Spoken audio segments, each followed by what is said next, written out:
Tonight we report on how long a man is going to prison for shooting 2 people and how Moses Lake is paying for a new city park. What's happening in sports, Bob? Plenty, Amber. The River Dogs are in the thick of things at the Babe Ruth World Series.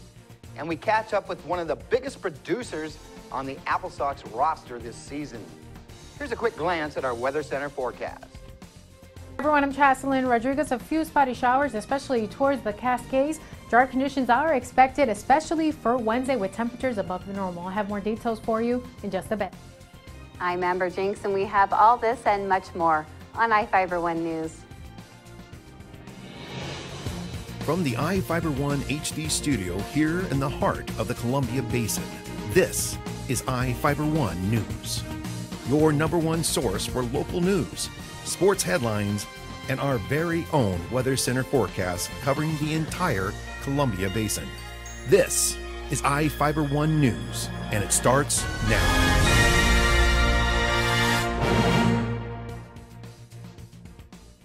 A man is serving more than 12 years in prison after he shot at 2 people on the Alder Field in February.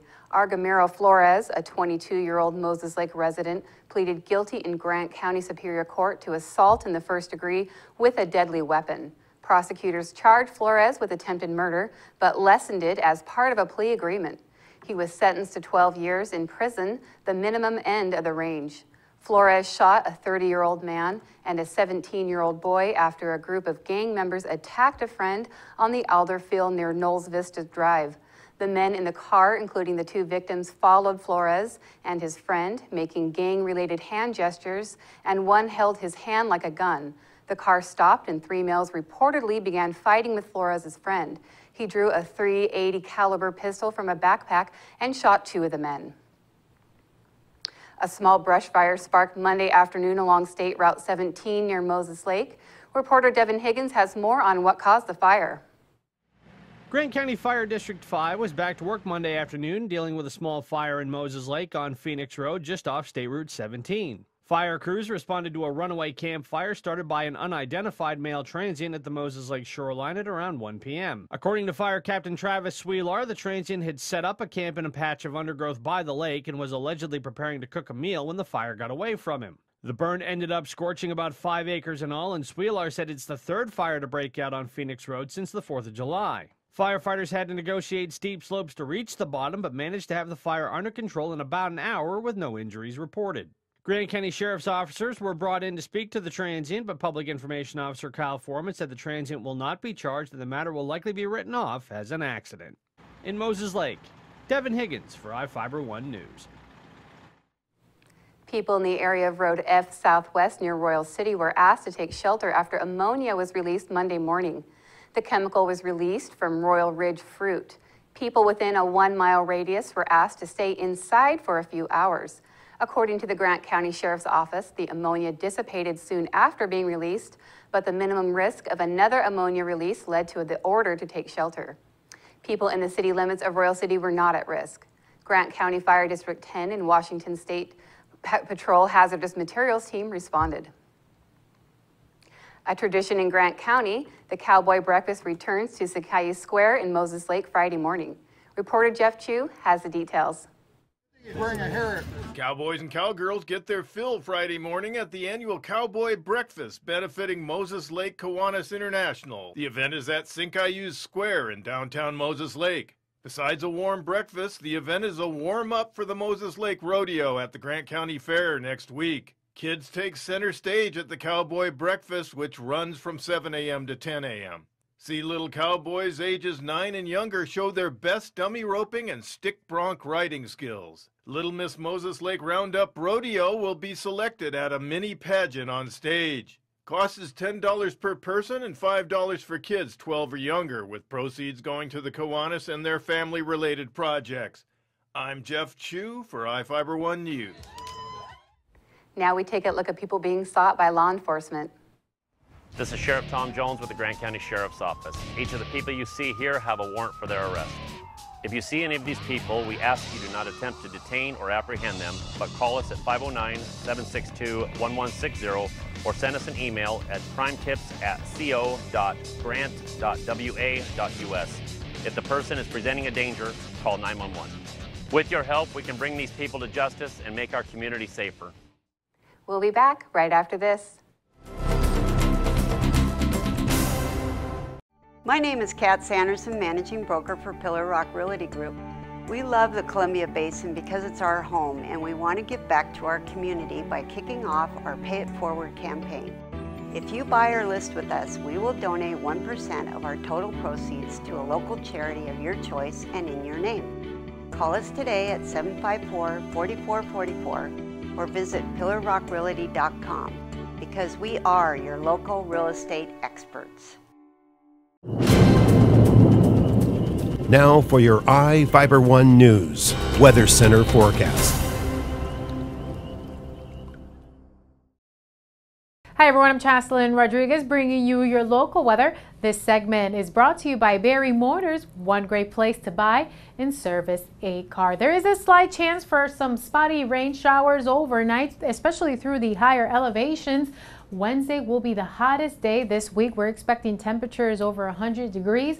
There will be a cold front pushing through by Thursday, bringing us breezy and cooler conditions around our area. And for Friday, there may be that slight chance of showers and thunderstorms. Let's take a look at the almanac. Temperatures above the normal for this time of year. We started off the morning in the mid 60s and maximum temperatures in the upper 90s above the normal, around 10 degrees above the normal for this time of year, but not as hot as that record high of 106 degrees in 1971. And for Moses Lake, we started off the morning in the upper 50s, slightly above the normal for this time of year, and maximum temperatures again above the normal, almost hitting that 100-degree mark, and not as close to that record high of 104 degrees in 1971, sunsetting at 8:15 p.m. And right now outside your door, our current temperatures in the mid-90s with mostly clear skies, dew points in the lower 40s, and those winds pushing through from the north-northeast up to 9 miles per hour.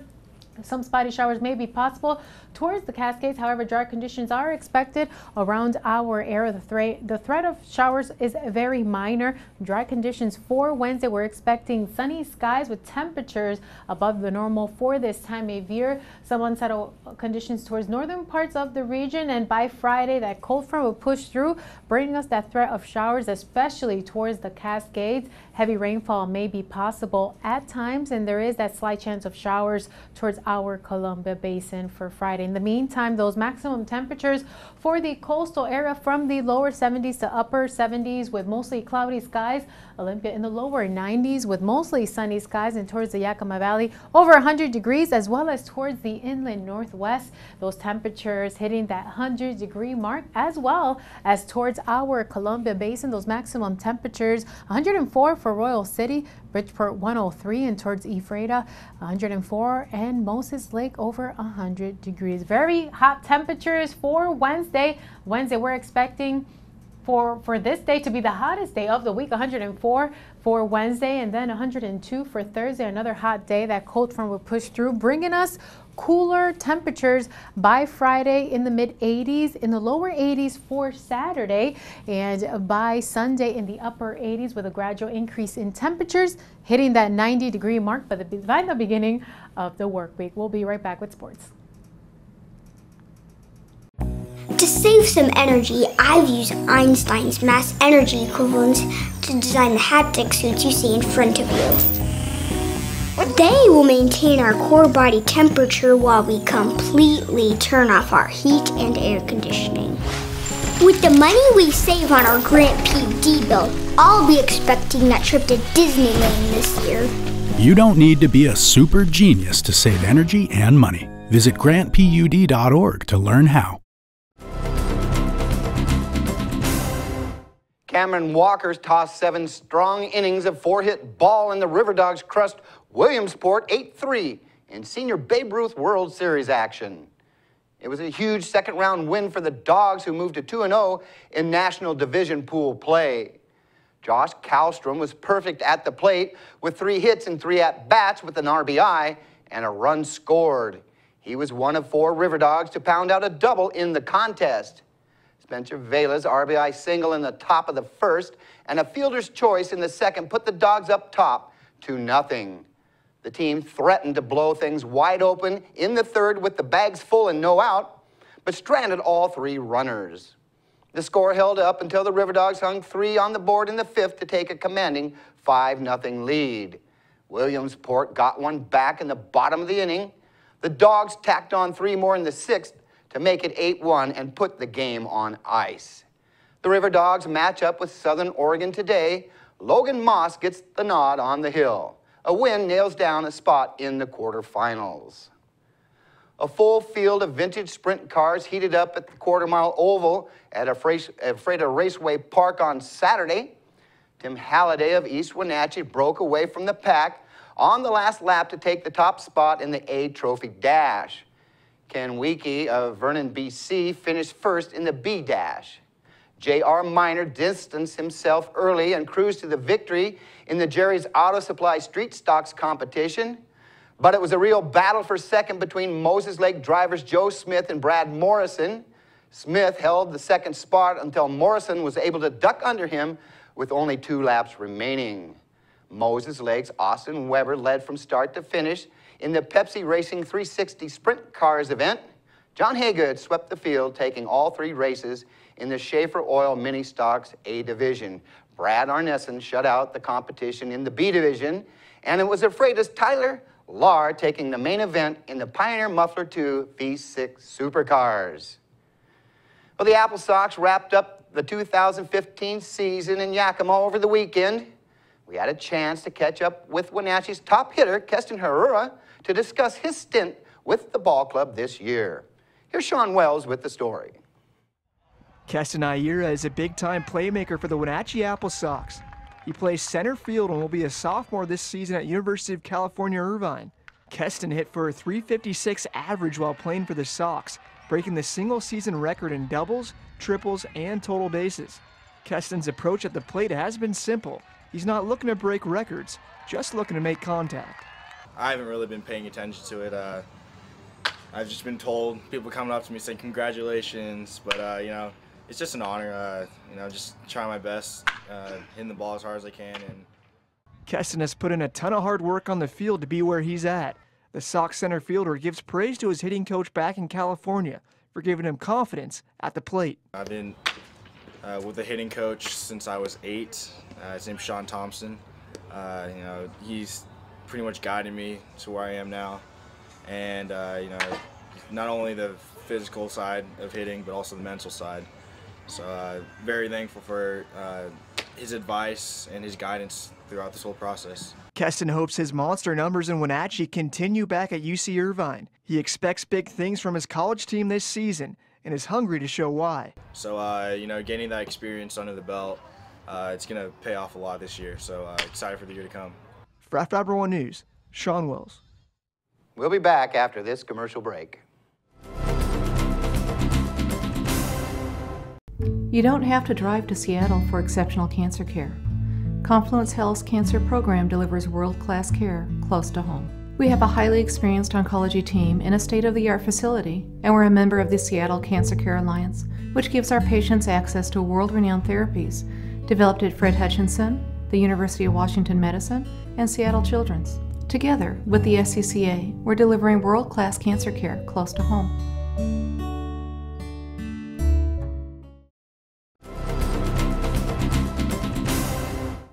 Our spotlight story tonight is about a new city park under construction in Moses Lake, thanks to a partnership between the city and a developer. Reporter Jeff Chu has the story. A partnership between developer Hayden Homes and the city of Moses Lake is producing a new city park. It comes at a time when the city is tightening its budget by cutting back on parks and recreation programs. The city's Parks and Recreation Department is calling the public and private sector agreement to build the 3.6-acre park on East Truman Drive east of State Route 17 a model project. Developer Hayden Homes is saving between $200,000 and $300,000 by building the park itself, a job normally undertaken by Parks and Recreation.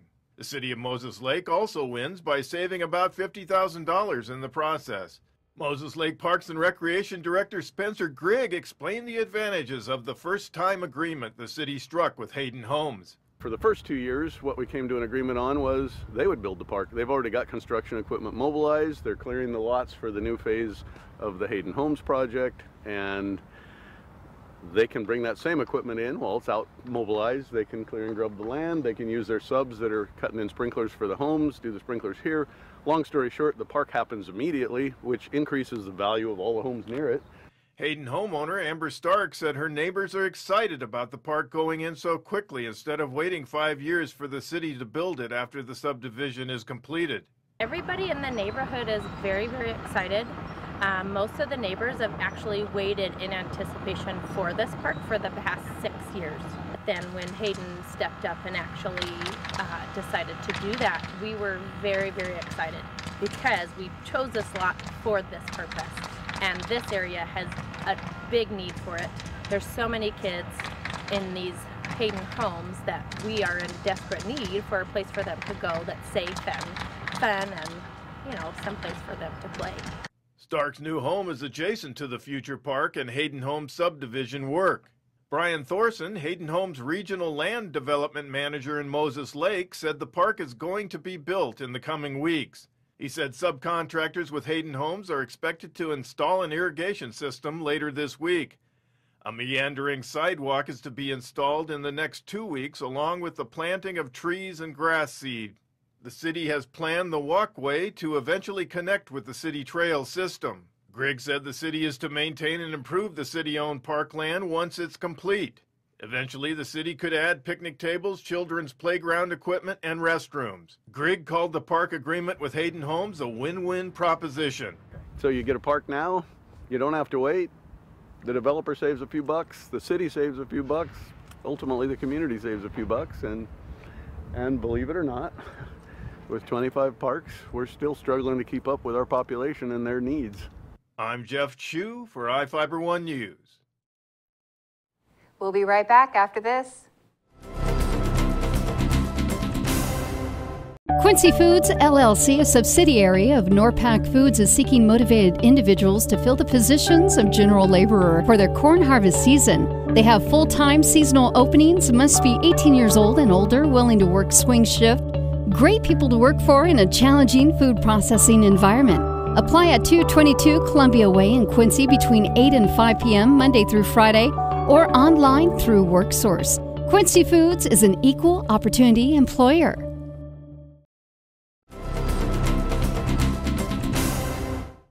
Welcome back. A man reportedly lit off fireworks to scare people into thinking they were hearing gunshots Saturday in Moses Lake. Several people reported hearing gunshots near South Alder Street and East 3rd Avenue. Officers found Brett Hawley, a 26-year-old Moses Lake resident, allegedly lighting off fireworks in the area. According to Moses Lake Police, Hawley reportedly said he was using the fireworks to make people think someone was shooting a gun. Police advised him he was successful after several calls to 911. The suspect was arrested and cited for reckless discharge of fireworks. A collision at an intersection on State Route 28 in Soap Lake was allegedly caused by a driver failing to yield the right-of-way. Ernest Farmer, a 49-year-old Ephrata resident, was driving a 2007 Chevrolet pickup truck west on SR 28 on Saturday night.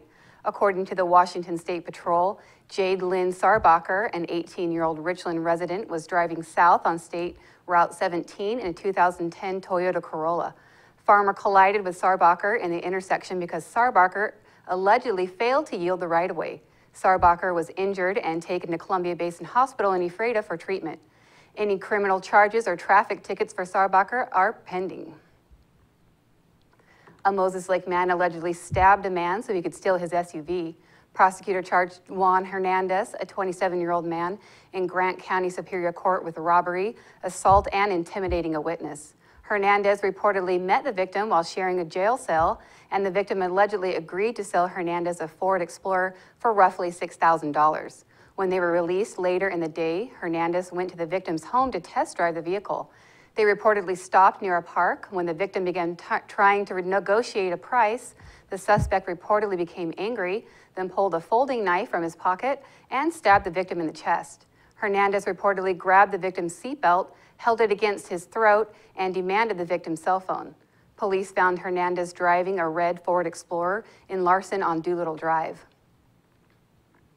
A man allegedly tried to hit a FedEx driver with a hammer after blocking his delivery truck Saturday afternoon in Moses Lake.